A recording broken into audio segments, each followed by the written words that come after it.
दत्तात्रेयाय नमः, दत्तात्रेयाय नमः, दत्तात्रेयाय नमः। इस संसार में धर्म शास्त्रों के आशय निकाले जाते हैं, अपने अपने विचारधारा के अनुसार निकाले जाते। एक ही धर्म शास्त्र के भिन्न भिन्न आशय निकाले जाते हैं, एक ही वचन के भिन्न भिन्न आशय निकाले जाते हैं। क्या वे सभी आशय सच होते हैं? सच तो नहीं होते। एक ही आशय सच होता है लेकिन निकाले जाते हैं। तो फिर क्या होगा? जो सच आशय वाला होगा उसके मुताबिक अच्छा होगा, जिनके आशय सच नहीं है उनका उतना अच्छा नहीं होगा। यदि आचरण ठीक है, अच्छा है, तो फिर थोड़ा अच्छा हो जाएगा। जिनका आशय उचित लेने का मकसद होता है वे उचित आशय को ग्रहण करने की क्षमता रखते हैं। जिनका उद्देश्य ही नहीं कि उचित आशय का स्वीकार करना, वे उचित आशय का स्वीकार नहीं करेंगे। उचित आशय को स्वीकार करना बहुत बड़ी बात होती है। धर्मशास्त्रों में बहुत सारे वचन होते हैं। उचित आशय यदि लिया जाता है तो अच्छा होता है, अनुचित आशय यदि लिया जाता है तो फिर अच्छा नहीं होता है। यह सिंपल बात है। जीवन में, व्यवहार में भी उचित आशय लेने की बहुत ही महत्ता होती है। अध्यात्म के क्षेत्र तो महत्ता ही, उचित आशय लेना चाहिए। जीवन में, व्यवहार में भी उचित आशय लेने की जरूरत होती है।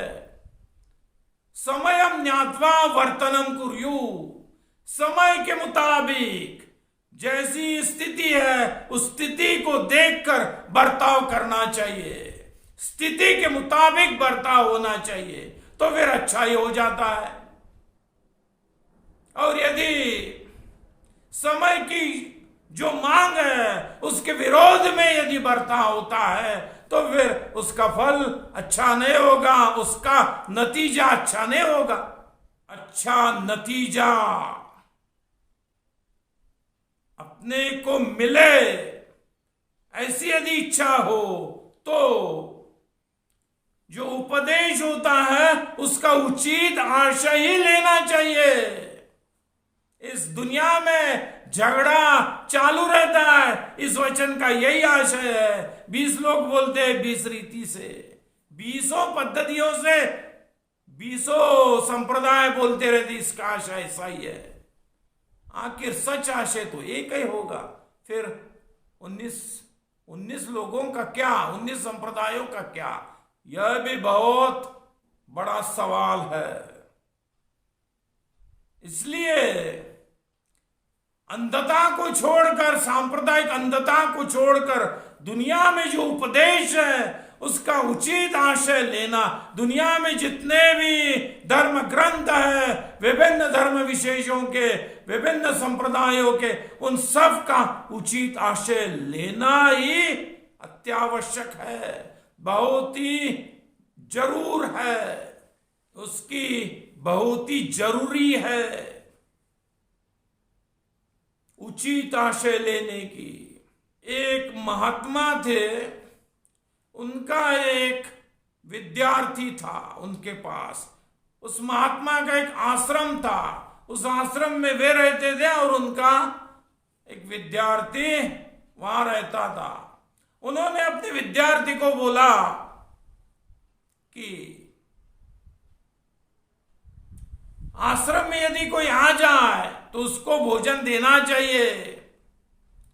यदि रसोई घर में सिद्ध किया हुआ अन्न यदि नहीं उपलब्ध हो तो कुछ फल तो भी दे देना चाहिए। यदि रास्ते में कोई मिल गए लोग, भूखे लोग, और वो कुछ मांग रहे, यदि अपने पास कुछ भी खाने की चीज नहीं है तो फिर कम से कम उनको जेब में से कुछ पैसे दे देने चाहिए। यदि वो मांग कर रहे तो, यदि वो भूखे हो तो उनकी क्षुधा का निवारण करने के लिए कुछ पैसे दे देना चाहिए। उस महात्मा का वो चेला बोला ठीक है करूंगा। एक दिन उसी आश्रम में एक अतिथि आया, देर रात को आया, बहुत देर हो गई थी।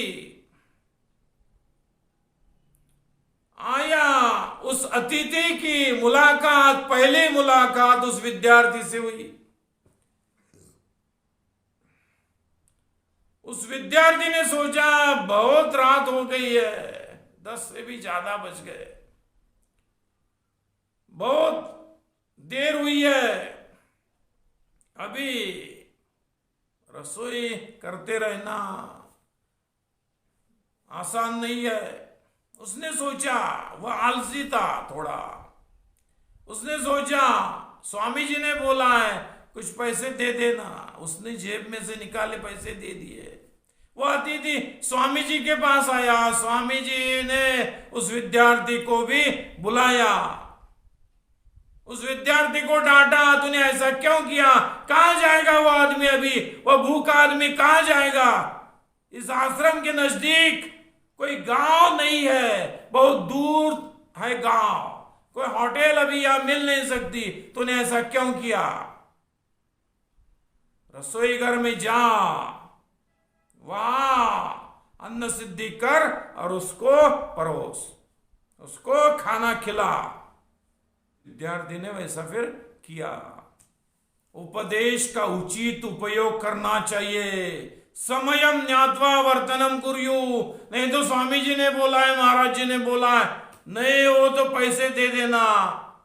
आधी रात जहां पैसों का उपयोग नहीं हो सकता, वहां पैसे देकर कुछ फायदा होने वाला नहीं है। वो भूखा रहता रात भर, वो भूखा रहता रात भर, कहीं जा नहीं सकता था। नजदीक कोई गांव नहीं था, कोई होटल नहीं थी, वह भूखा भूखा रहता था रात भर। अतिथि भूखा रहता था। स्वामी जी ने उपदेश तो किया था, यदि कोई नहीं हो, रास्ते में यदि मिल गया, खाने की वस्तु अपने पास नहीं हो तो कुछ पैसे दे देना, वो बात अलग है। रास्ते पर घूमते फिरते, दिन में घूमते वक्त यदि अपने पास कुछ खाने की वस्तु नहीं है तो दे दिए पैसे, वो कहीं खा लेगा। पर रात में 11 बजे वह कहां जाएगा, कहां जाएगा। नजदीक में कोई यदि होटल नहीं हो, कोई गांव नजदीक यदि नहीं हो, तो वह भूखा आदमी कहां जाएगा। इसलिए उपदेश का अनुचित आशय नहीं लेना चाहिए, उपदेश का उचित आशय ही लेना चाहिए। लेकिन बहुत बार आलस्य या अन्य दुर्गुणों के कारण उपदेश का अनुचित आशय लिया जाता है। दुनिया भर में ऐसा होता रहता है, अपने अपने धर्म ग्रंथों का अपने अपने स्वार्थ के मुताबिक, अपनी अपनी भौतिक लोलुपता के मुताबिक, अपनी अपनी नीच इच्छाओं के मुताबिक अनुचित आशय लिया जाता है। ऐसा नहीं होना चाहिए। धर्म सबके लिए एक ही है। उपासना रूप धर्म विशेष चाहे अलग अलग हो सकते हैं, संप्रदाय अलग अलग हो सकते हैं, लेकिन सभी मानवों के लिए धर्म तो एक ही है। इसलिए अंतिम स्तर पर, फाइनल स्टेज पर सभी धर्मों का आशय, सभी धर्म विशेषों का आशय, सभी संप्रदायों का आशय एक जैसा ही है, तत्वता एक जैसा ही है। वहां सब इकट्ठे हो जाते हैं, सबका मिलाप, सभी धर्म सरिताओं का मिलाप, सभी धर्म सरिताओं का मिलाप, सभी संप्रदाय सरिताओं का मिलाप जहां हो जाता है, वह धर्म समुद्र बन जाता है। और समुद्र की तो व्यापकता होती है, वह सबके लिए होता है। समुची मानव जाति के लिए होता है। जो समुची मानव जाति है उसके लिए धर्म एक अनंत समुद्र के रूप में होता है, वह सर्वोच्च समुद्र के रूप में होता है। उसमें दुनिया के सभी धर्म, सभी संप्रदाय समा जाते हैं, तत्वता समा लिए जाते हैं। यह कब समझेगा आदमियों को, लोगों को यह बात कब समझ में आएगी?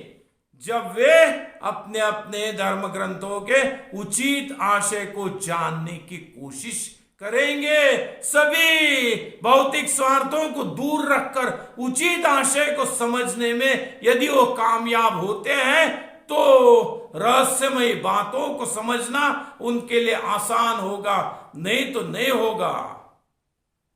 नहीं तो फिर वचनों का दुरुपयोग करते रहना, यही बात सिर्फ आदमियों के हाथ में आएगी। आज दुनिया में बहुत सारे संप्रदाय है, बहुत सारे धर्म विशेष है।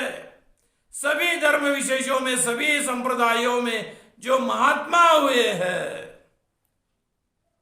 दुनिया में जितने भी धर्म विशेष है, जितने भी संप्रदाय है, उनमें जो भी महात्मा हुए हैं उन सब का अपना अपना महत्व है। ऋषि मुनि, साधु, संत, महात्मा, प्रेषित, पैगंबर, सिद्ध, बुद्ध, जीन आदि नामों से जाने जाने वाले सभी महात्माओं का